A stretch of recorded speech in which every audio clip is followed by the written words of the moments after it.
बिस्मिल्लाहिर्रहमानिर्रहीम। Welcome to the Quaid-e-Azam institute of medical and health sciences.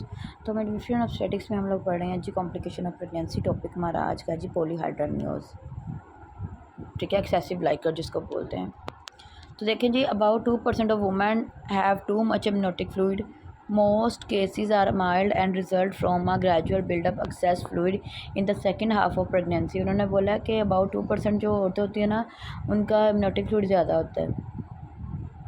Most cases में तो ऐसा होता है कि पहले माइल्ड ही रहता है, फिर बाद में ना ग्रेजुअली वो एक्सेस होना शुरू हो जाता है second half of the pregnancy में।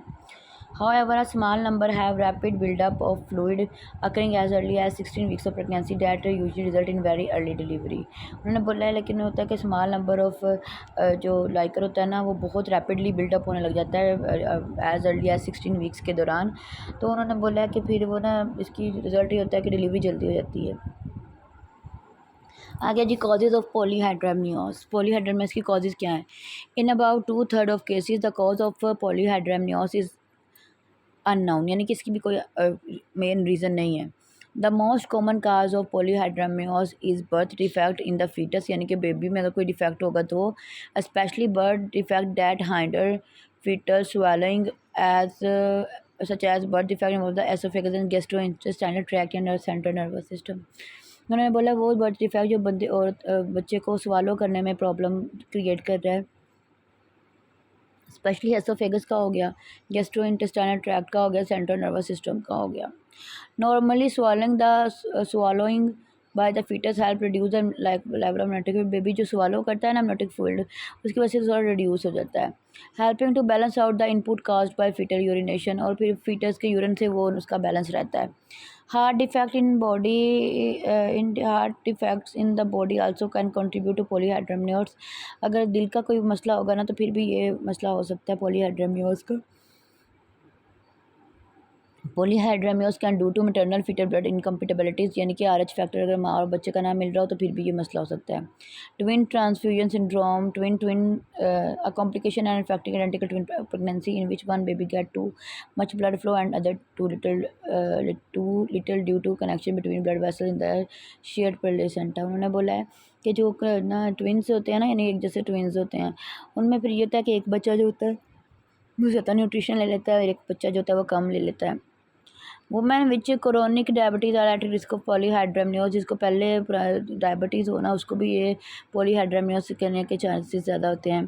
Through that have fewer complication from it than women without diabetes. उन्होंने बोला है डायबिटीज़ वाली वुमेंस को ज़्यादा मतलब कि ज़्यादा कॉम्प्लिकेशंस का होता है बजाय बजाय के जो डायबिटीज़ जिनको नहीं होती उनके।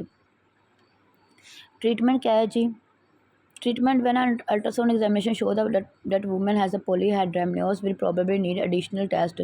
जिनको polyhydramnios diagnose हो जाते हैं ना, उनको फिर और ज़्यादा टेस्ट करवाने पड़ते हैं। She will need detailed ultrasound examination to diagnose or more likely rule out birth defect and twin transfusion syndrome।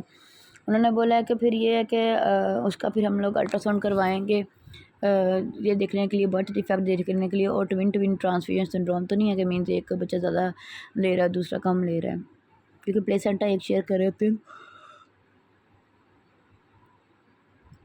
She also में रिक्वायर एमनियोसेंटेसिस वो जो नीडल पंक्चर करके हम लोग नीडल इंसर्ट करके टेस्ट करते हैं ना एमनियोटिक फ्लूइड का, वो होता है। And blood test for diabetes, और डायबिटीज़ के लिए ब्लड टेस्ट करवाएंगे। About half the time polyhydramnios go away without treatment. उन्होंने बोला मोस्टली ऐसा होता है कि पॉलीहाइड्रामियोस ट्रीटमेंट के बगैर ही चला जाता है। In other cases, it may resolve when the problem causing it is corrected. For example, treating high blood sugar level in women with diabetes or treating certain fetal heart rhythm disturbances often reduce amniotic fluid level 3। उन्होंने बोला है कि अगर हम लोग औरत को उसकी शुगर का लेवल मेंटेन करेंगे, या बेबी की हार्ट बीट ठीक नहीं है तो उसका रिदम सही करेंगे, तो एमनियोटिक फ्लूइड रिड्यूस होना शुरू हो जाता है। Health care provider usually closely monitor women with polyhydramnios with week ultrasound examination to check amniotic fluid level. उन्होंने बोला है कि औरत क्या मिडवाइफ क्या करती है, औरत का ना वीकली अल्ट्रासाउंड करती है और इसका जो है ना लेवल वो चेक करती है। Test of fetal wellbeing are also usually recommended to check for sign of fetal difficulties. Fetal wellbeing के जो टेस्ट हैं वो भी करने लाजमी होते हैं ताकि बच्चे में जो डिफ़िकल्टीज़ के साइंस हैं वो हमें पता लग जाएँ। If the pregnant woman become too uncomfortable, अगर माँ अनकम्फर्टेबल हो गई है, her provider may recommend a drug called indomethacin, तो उस जो मिडवाइफ क्या उसको इंडोमेथासिन ड्रग दे देती है। This drug have reduce fetal urine production and reduce amniotic fluid level. इससे क्या होता है, बच्चे का यूरिन कम प्रोड्यूस होगा और एमनियोटिक फ्लूइड भी कम रहेगा। Amniocentesis also can be use to drain off excess fluid, और एक्सेसिव फ्लूइड निकालने के लिए एमनियो सेंटेसिस भी कर सकते हैं। This procedure which may be repeated number of time, यानी कि ये रिपीट होता रहता है ये procedure, can reduce symptom and may prolong pregnancy, ये सिम्टम्स को रिड्यूस कर देता है और प्रेगनेंसी भी सही रहती है।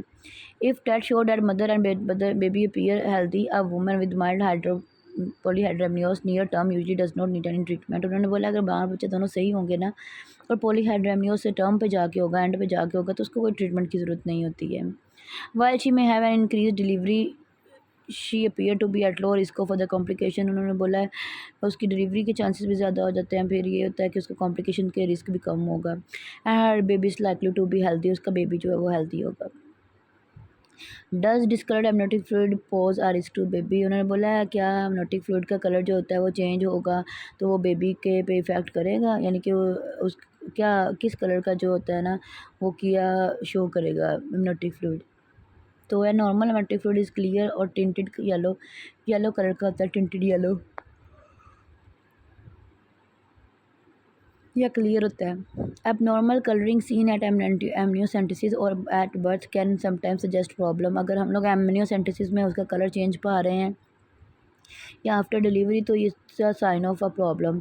ग्रीन और brown colour fluid usually indicate the baby has pass stool, यानी कि अगर ग्रीन या ब्राउन कलर का होगा तो इसका मतलब है बच्चे ने अंदर स्टूल पास किया हुआ है। That can be a sign of fetal stress, जो इसका वजह से बेबी स्ट्रेस में जा सकता है। Pink tinged fluid suggest bleeding, pink colour का होगा तो इसका मतलब अंदर ब्लीडिंग हो रही है। While wine colour amniotic fluid suggest bleeding in the past, और वाइन कलर का होगा तो इसका मतलब पहले उसको कोई भी ब्लीडिंग हुई थी।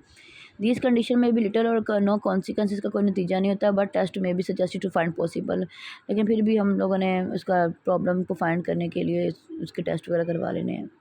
Complication for mother and baby, क्या कॉम्प्लिकेशन हो सकते हैं इसके जी। सबसे पहले ये एब्डोमिनल डिस्कम्फर्ट हो सकता है क्योंकि पेट ज़्यादा फूल जाएगा, मदर के लिए उठना बैठना लेटना डिफ़िकल्ट होगा। Breathing difficulty as result of uterus crowding the abdominal organ lung, यानी कि ब्रीथिंग लेने का मुश्किल होगी क्योंकि पेट जो होता है ना यूट्रस का साइज़ होता है वो तो आपको पता है वो फिर इरिटेट करता है जब वो 36 वीक्स पे आ जाए या उसमें लाइकर ज़्यादा हो, तो सारी बात है एब्डोमिनल ऑर्गन ज़रा प्रेस होंगे, लंग्स प्रेस होंगे तो वो ब्रीदिंग में डिफ़िकल्टी होगी।